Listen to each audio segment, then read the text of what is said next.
저한테 있어가지고 변호사라는 직업은 제가 이제 생계를 유지하는 수단이기도 하지만 거기에 앞서서 저를 필요로 하는 사람들, 저의 도움을 많이 요구하는 분들한테 제가 조금이라도 뭔가 도움을 드릴 수 있다는 점에서 많은 어떤 제 스스로 조금 더 애착을 갖게 되고 앞으로 그러한 분들을 위해서 조금 더 열심히 성실하게 노력을 해야 되지 않나라는 그런 생각을 해봅니다.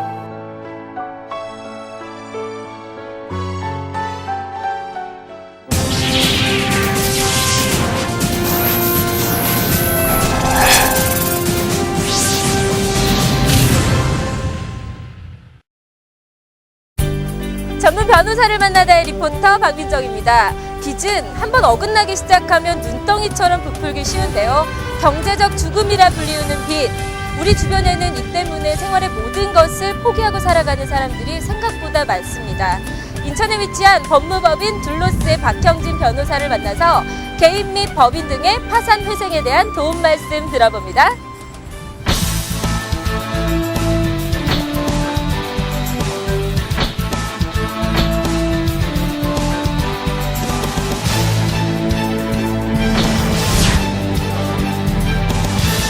안녕하세요. 반갑습니다. 변호사님께서는 개인의 회생과 파산에 대한 인식 전환을 위해서 아주 꾸준한 노력을 해오셨는데요. 어떠한 계기로 파산과 회생 분야의 전문 변호사가 되셨는지 소개 부탁드릴게요. 우리나라 파산법 제정은 1962년도에 있었습니다. 하지만 그때까지 이 제도가 잘 활용되지 못하다가 1997년도경에 금융위기를 맞으면서 채무불이행자, 일반적으로 신용불량자라고 하는데 이러한 분들이 많이 급증을 하게 되고 따라서 파산 제도가 적극적으로 활용되기에 이르렀습니다. 제가 변호사 업무를 시작을 하면서 성실하지만 불운하기 때문에 자신이 감당하기 벅찬 채무를 부담하게 된 분들을 여러분들 상담을 하게 되었고 자연스럽게 어떻게 하면 이런 분들을 좀 도움을 드릴 수 있을까 하는 생각을 가지게 된 것이 지금 여기까지 오게 된 것 같습니다. 네, 대단하십니다. 감당하지 못할 채무로 인해 고통받는 분들을 위해 많은 노력해 오셨는데요. 개인 파산과 회생에 대한 개념 어떻게 정리하면 좋을까요? 개인 파산은 말 그대로 개인이 소비 활동이나 영업 활동으로 채무를 부담하게 된 경우에 자신이 가지고 있는 적극 재산으로는 이러한 채무를 변제할 수 없게 된 경우에 법원에 신청하여 파산 선고를 받고 나아가서 이러한 채무들을 면제받는 것까지 포함하는 개념입니다. 개인 파산에 있어서는 채무 금액과는 상관없이 신청할 수 있고요. 또 면책 허가 결정까지 받게 되면은 연체 정보의 해제라든가 모든 채무에 대한 변제 책임 면할 수 있는 그런 제도입니다. 또한 개인 회생은 파산과 조금 다르게 일정 부분의 채무를 변제한 뒤 나머지 채무를 면제받는 제도입니다. 파산 상태에 있는 모든 개인이 이러한 개인 회생을 이용할 수 있는 것은 아니고요. 총 채무액이 무담보 채권인 경우에는 5억 원, 담보 채권인 경우에는 10억 원 이하인 채무자들을 대상으로 하게 되며 장래에 지속적 또는 반복적으로 발생되는 소득으로 3년 내지 5년 기간 동안 최저 생계비를 제외한 금액을 변제하고 그렇게 되면 나머지 채무가 이제 면제가 되는 겁니다. 아, 네. 빚을 탕감받을 수 있다니 채무로 인해서 어려움을 겪고 계신 분들에게는 희소식 같을 텐데요. 그만큼 신청 절차가 까다롭지 않을까 생각이 됩니다. 신청 절차에 대해서 설명 부탁드릴게요. 네, 신청서와 진술서 등 일정 양식의 서류를 법원에 접수하게 되면 법원은 일반적으로 서면 심사만으로 파산 원인에 해당하는지를 판단하게 됩니다. 그래서 그 원인이 소명되면 바로 파산 선고를 하게 됩니다. 보통 법원은 파산 신청 후에 30일 내에 파산 선고 결정을 하여야 하고 동시에 60일 이내의 날짜로 면책 신문기일을 지정하고 그 이후에 파산 채권자의 이의 기간이라든가 채무자 및 이의 채권자들의 의견 청취 절차를 거쳐서 면책 결정을 하게 되는데 법에서 규정한 면책 불허가 사유에 해당되지 않는다면 원칙적으로 면책 결정을 하게 됩니다. 개인 회생 절차도 파산 절차와 크게 다르지 않지만 신청 당시에 신청일로부터 14일 이내에 변제 계획안을 제출하여 법원으로부터 변제 계획 인가를 받고 이러한 변제 계획을 수행한 뒤에 면책받는다는 점이 파산과는 조금 다른 점입니다.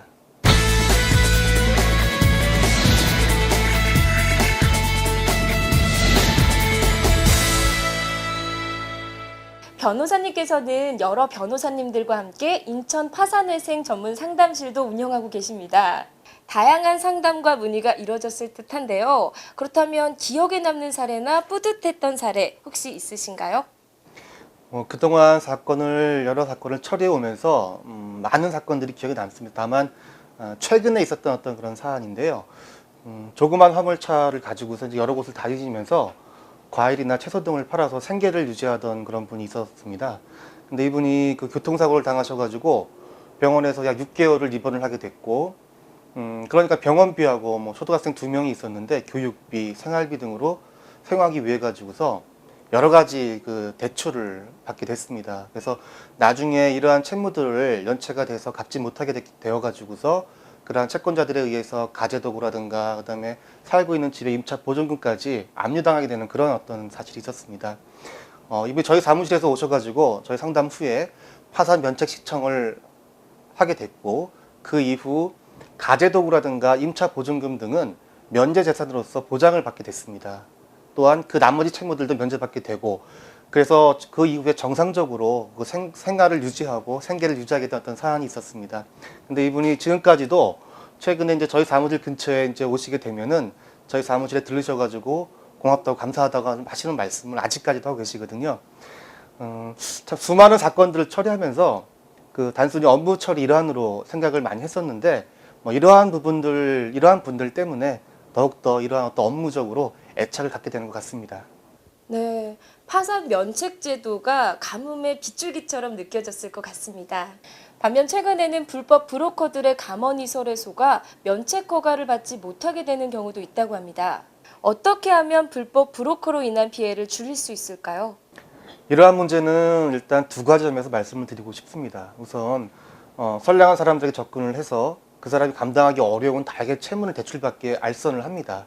그 뒤에 그 자신이 일정한 이익을 챙기고 대출 채무자에게는 문제가 생기면 파산을 신청하면 된다라는 식으로 기망을 하는 경우입니다. 급하게 금전이 필요한 사람들을 악용하여 자신들의 배를 채우는 경우인데요. 이러한 경우는 명확하게 법상으로도 면책 불허가 사유에 해당하여 채무를 면제받을 수 없게 됩니다. 더 나아가 이러한 브로커들 뿐만이 아니라 그 대출을 받은 채무자까지도 형사상 사기죄 등으로 처벌을 받을 수 있는 가능성이 있습니다. 이러한 제의에는 명확하고 단호하게 대처를 하셔야 할 것 같고요. 또한 최근 법원에서는 파산 절차와 관련해서 예전에 비하여 면책 불허가 사유들을 엄격하게 적용하는 경향이 있습니다. 그런데 이러한 일련의 추세나 법적인 지식이 없는 사람들이 파산과 관련된 상담을 하면서 그 면책 가능성을 상당히 높여서 말해서 선임료를 챙기는 경우가 있습니다. 법령의 정확한 해석과 최근의 실무 경향을 충분히 숙지하고 있는 전문가들에게 상담을 받으신다면 이러한 문제는 충분히 해결될 수 있을 거라고 판단을 하고 있습니다. 네, 편법이 아닌 원리 원칙의 중요성이 드러나는 대목입니다. 한편 국가 경제의 근간이 되는 개인과 더불어 중요한 역할을 하는 것이 기업인데요. 법인 회생과 법인 파산에 대해서도 간략히 소개 부탁드립니다. 법인 파산이나 회생의 경우도 기본적으로는 개인 파산이나 회생에서 말씀드렸던 파산, 회생 개념과 동일하다고 보시면 됩니다. 즉, 법인의 채무가 법인의 자산을 초과하게 돼서 지급 불능 또는 재정 파탄 상태에 이른 경우에 그 해소책으로서 다루어지고 있는 것이고, 다만 그 절차적인 면에서는 법인의 경우에는 일반 개인과 달라서 회사 채권자나 주주 등 그 이해관계인이 많고 또한 사회 경제적으로 미치는 효과가 훨씬 방대하다는 점에서 조금 더 엄격한 절차를 거친다는 점이 차이가 있을 뿐입니다. 개인 파산의 경우에는 개인 채무자들이 적극 재산이 거의 남아있지 않은 경우가 많고, 따라서 기존의 채무들을 면제받는 점에 주안점을 주게 됩니다. 하지만 법인 파산의 경우에는 법인에 남아있는 재산을 채권자들에게 어떻게 정당하게 분배하는가라는 점에 중점을 두게 됩니다. 즉, 법인 파산의 경우에는 채무자 자신의 갱생을 위한다기보다는 법인 채권자들 간의 형평을 고려하는 점과 채권자들에게 공평하게 배당이 된 후 완전한 청산이 이루어지면 법인격이 소멸한다는 점이 개인 파산과 다른 점이라고 할 것입니다.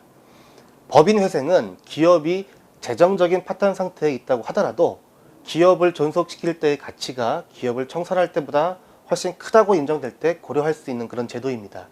이러한 법인 회생 절차는 법원의 엄격한 감독 하에 법인 채권자, 주주 등의 이해관계인이 서로 협의, 조정을 해서 해당 기업을 회생시킬지 여부를 결정하는 과정을 거치게 됩니다. 변호사님께서는 지금까지 다양한 노력으로 채무로 인해 고통받는 분들을 위해 노력해 오셨는데요. 마지막으로 앞으로의 계획과 비전에 대해서도 말씀 부탁드립니다. 저희가 다루는 주된 업무는 항상 경제적으로 약자인 경우가 대부분입니다. 요즘 들어 물가 인상 등의 경제적인 요인으로 일반 서민들의 실질 소득은 상당수 감소하고 있는 추세에서 앞으로 개인 파산이나 회생 절차는 이들의 재기 내지는 갱생 수단으로서 더욱더 그 가치를 발할 것으로 판단하고 있으며 이에 대하여 앞으로 더욱더 성실하게 업무를 수행하고자 다짐하고 있습니다. 또한 그 인천 지역에서도 여러 중소기업들이 최근 심각한 경제난, 재정난에 시달리고 있는 현실입니다. 조금 더 적극적인 상담 활동 등을 통해서 이들 기업들이 어떻게 하면 좀 더 좋게 회생을 할 수 있는지 그런 회생 방안을 모색해 드리려고 계획 중에 있고요. 또한 저희 사무실은 지금 현재 파산, 회생 분야 이외에 행정, 세무 등 여러 전문 방향으로도 한 단계 도약을 하고자 많은 준비 위한 대비를 또 하고 있습니다. 앞으로도 더욱더 알찬 법률 서비스를 제공하고자 많은 노력을 하겠습니다. 변호사님 오늘 도움 말씀 감사드립니다.